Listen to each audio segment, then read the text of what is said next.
Meghan Markle and Prince Harry turned on the royal family, and they haven't made the job easy for Charles and William, have they? No, they have made it a hell of a lot more difficult, and you can understand people saying, if this is the royal family, we don't want it.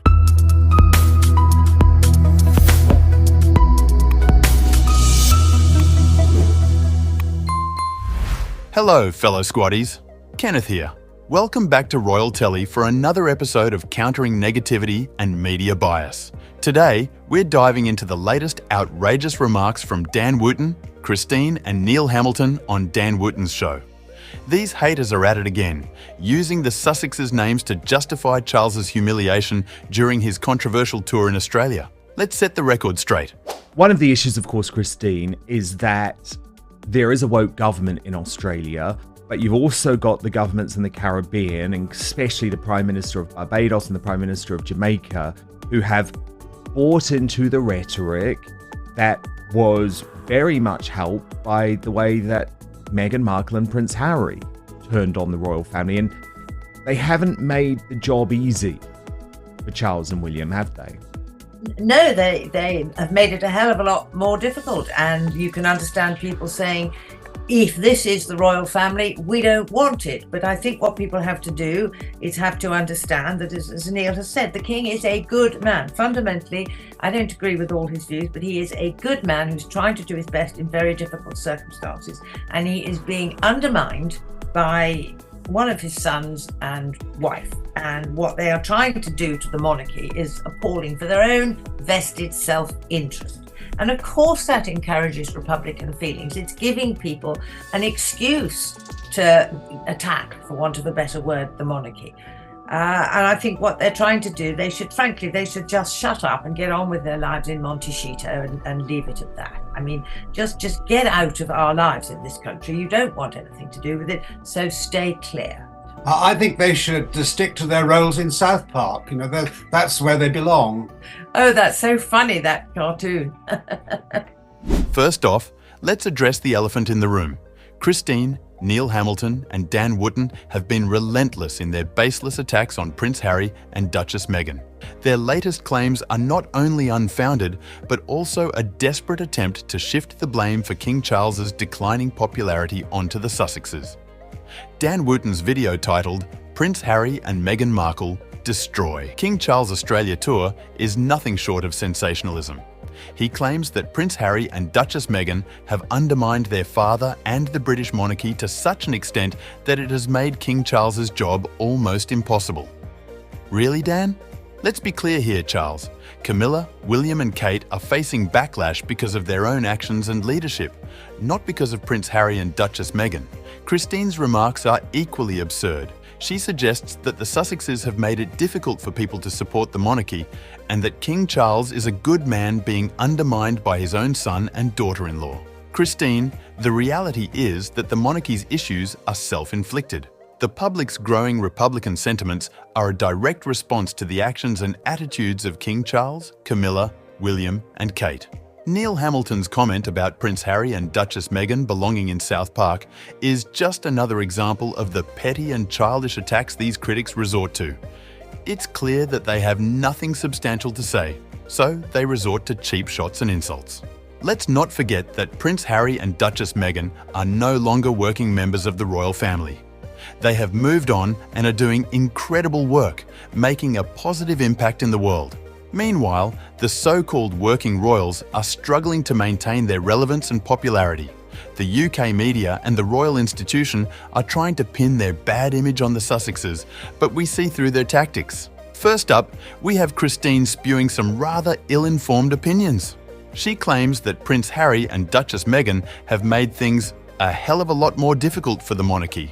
It's important to remember that the Sussexes have stepped away from their royal duties and are now living private lives in Montecito.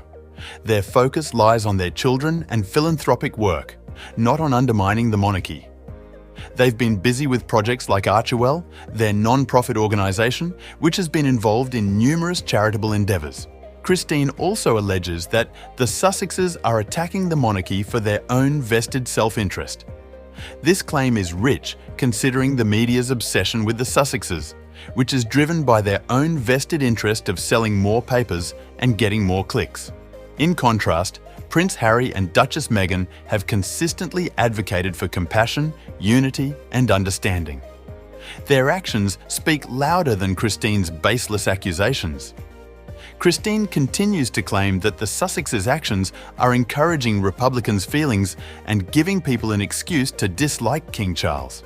Yet, it is not Prince Harry and Meghan's actions that are influencing public sentiment, but rather the actions of the monarchy itself.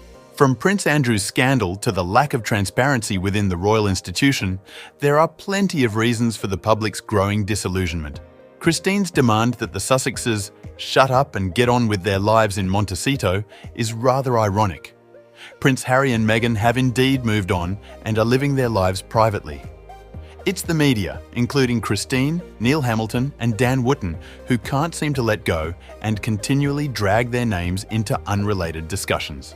Christine's plea to the Sussexes to get out of our lives in this country seems to miss the point entirely. The Sussexes have indeed stepped away from the UK, yet they continue to be the subject of relentless media scrutiny. Perhaps it's time for Christine and her ilk to heed their own advice and stop using the Sussexes' names to generate controversy and attention. Clearly, Christine's claims hold no water. They are nothing more than a distraction from the real issues. Neil Hamilton's rather dismissive remarks. Neil suggested that Prince Harry and Duchess Meghan belong in South Park, a television show known for its satirical humour. This dismissive statement is not only disrespectful, but also quite telling about Neil's lack of understanding about the Sussexes' current roles.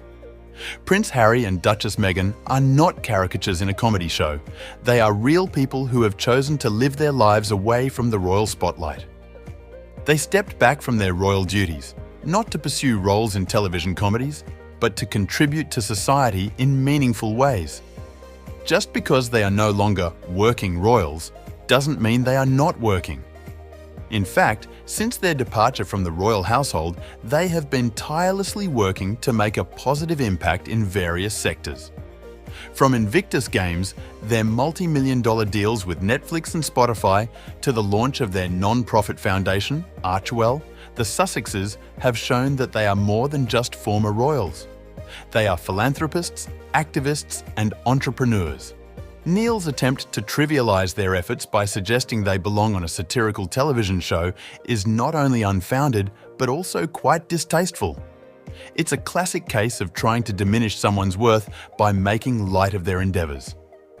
But let's not forget, the Sussexes projects have a global reach and are aimed at making a real difference in people's lives, something that cannot be said about a South Park episode. And above all, it's their right to choose how they want to live their lives. They are not obligated to fit into a mould created by the British monarchy or anyone else for that matter. They have the right to carve out their own path, to make their own decisions, and to live their lives as they see fit. So, Christine, Neil, and Dan Wootton's comments, while they may be intended to belittle the Sussexes, in reality, only serve to highlight their own narrow viewpoint. It's clear that they are unable to see beyond the royal bubble and appreciate the good work that Prince Harry and Duchess Meghan are doing. Neil's comments are not only disrespectful, but they are also completely baseless. Dan Wootton's sensationalised video, which is nothing short of misleading. He claims that Prince Harry and Meghan Markle have undermined their father and the British monarchy to such an extent it has made his job almost impossible. But let's take a step back and examine this claim. Firstly, the Sussexes are no longer active members of the monarchy. They stepped back from their roles and have since been living a life of service and philanthropy in Montecito. They have founded their non-profit organisation, Archewell, and have been involved in numerous charitable endeavours. This is hardly the behaviour of two people out to undermine an institution. These haters are jealous of Sussex's success. They thought Prince Harry and Duchess Meghan will fall after stepping back from royal duties, but rather, they are thriving. Furthermore, the Sussexes' decision to step back was a personal one, driven by their desire for privacy and a life away from the constant scrutiny of the British tabloids. It's a decision that many can empathise with, considering the relentless and often unfair media coverage they were subjected to. As for the claim that they have made Charles's job almost impossible, this is simply not true. The monarchy is a centuries-old institution that has weathered countless scandals and controversies. The Sussexes stepping back and choosing a different path for their lives is hardly an insurmountable obstacle. Dan Wootton's claim that the Sussexes are responsible for the monarchy's declining popularity is also unfounded. This decline can be attributed to numerous factors, including various controversies surrounding its members: Charles, Camilla, William, and Kate. It's easy to scapegoat the Sussexes for the monarchy's problems, but it's not accurate or fair. They are not the cause of the monarchy's issues. They are simply two people who chose to live their lives differently, away from the constraints of royal life. It's important to remember that the Sussexes have consistently shown respect for the monarchy. They have always maintained that their decision to step back, but rather a personal choice for their own well-being and the well-being of their family. In conclusion, Dan's claims are not only unfounded, but they also serve to spread unnecessary hate. The Sussexes are not the villains. The villains are known, and monarchy popularity is declining because of them: Charles, Camilla, William, and Kate. Prince Harry and Duchess Meghan are two individuals who chose a different path for themselves and their family, a path that allows them to live their lives as they see fit, away from the constraints and scrutiny of royal life. We should respect their decision and focus on the positive impact they are making through their charitable endeavours, rather than perpetuating unfounded claims and spreading hate. Well, we've taken a deep dive into the baseless claims made by Christine, Neil Hamilton, and Dan Wootton. We've seen how they used the names of Prince Harry and Duchess Meghan to further their own narratives and sell papers, without any substantial evidence or reasoning. It's essential to remember that Prince Harry and Duchess Meghan are no longer a part of the royal institution. They're doing great work independently, and their actions shouldn't be used as scapegoats for the bad image of the monarchy. The accusations and blame placed on Harry and Meghan by these individuals are not only unfounded, but also distract from the real issues at hand. The monarchy's reputation isn't faltering because of the Sussexes, but rather due to their own actions and leadership. It's important to critically analyse these narratives and see them for what they are: attempts to shift blame and avoid accountability. In supporting Prince Harry and Duchess Meghan, we're not just backing two individuals. We're standing up to the unfair portrayal of them in the media, and we're advocating for the right to live one's life without being subjected to constant and baseless attacks. Let's continue to stand strong with the Sussexes and support their amazing work. Thank you for joining me on today's episode. Don't forget to like, comment, and subscribe to Royal Telly.